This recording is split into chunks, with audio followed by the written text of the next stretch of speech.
Hi, my name is Carla Sykes. I'm a resident in counseling at Healthy Minds Therapy, and today I want to give you 4 tips to help you combat self-doubt.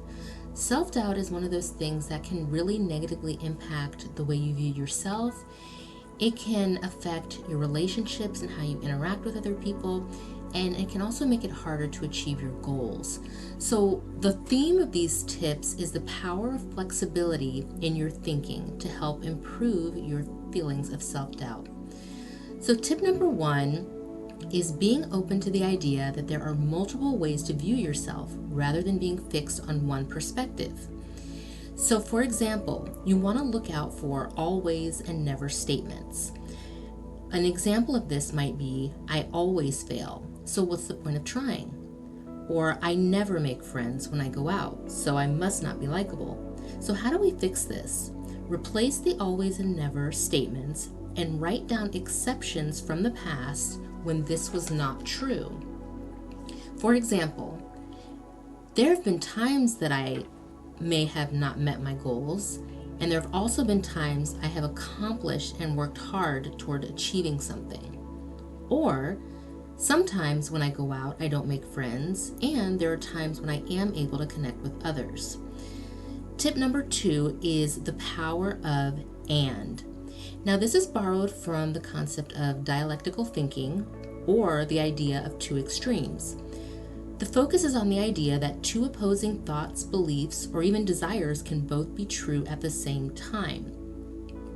So, for example, one statement might be, I want to accomplish my goals, but I'm unmotivated.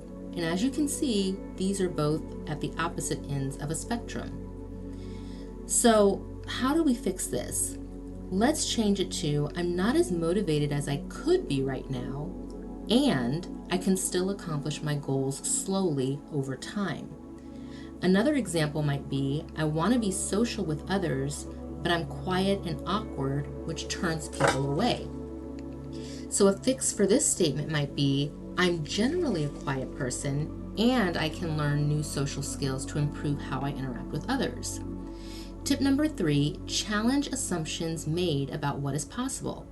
A lot of times, negative thoughts about what is possible related to outcomes, in other words, do we have the power to make something happen, can worsen self-doubt if we feel like we don't have the power to make change happen. So how do we fix this? First, let's look at some examples of this. The statement, even if I try, nothing will change.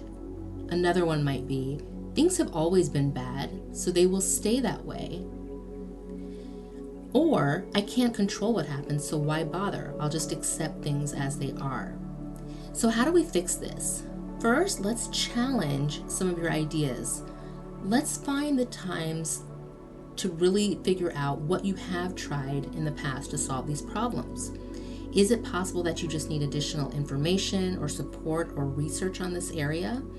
Also, you need to identify what are the obstacles or fears to making changes, and what areas can you control related to making this change. For example, you can list 3 things that you can focus on to increase change in that area to help you shift it. For example, let's say your goal is to make friends. One idea might be to research events to attend based on your interests. Second idea might be to say hi to 1 new person per week.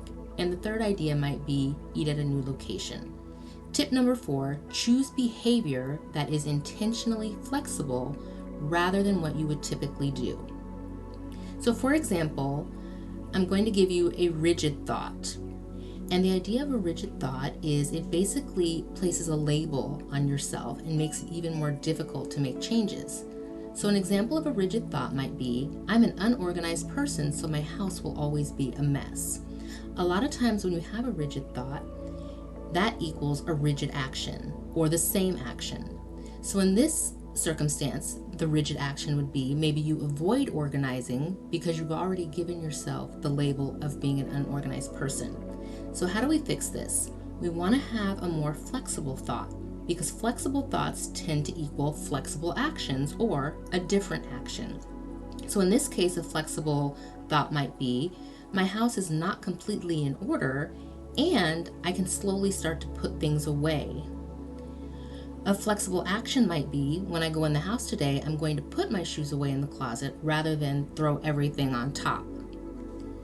So as you can see, it's important to try to make several of these small changes in your behavior and your actions and making your thinking more flexible. This can begin to challenge some of your outdated thoughts or limitations you might have.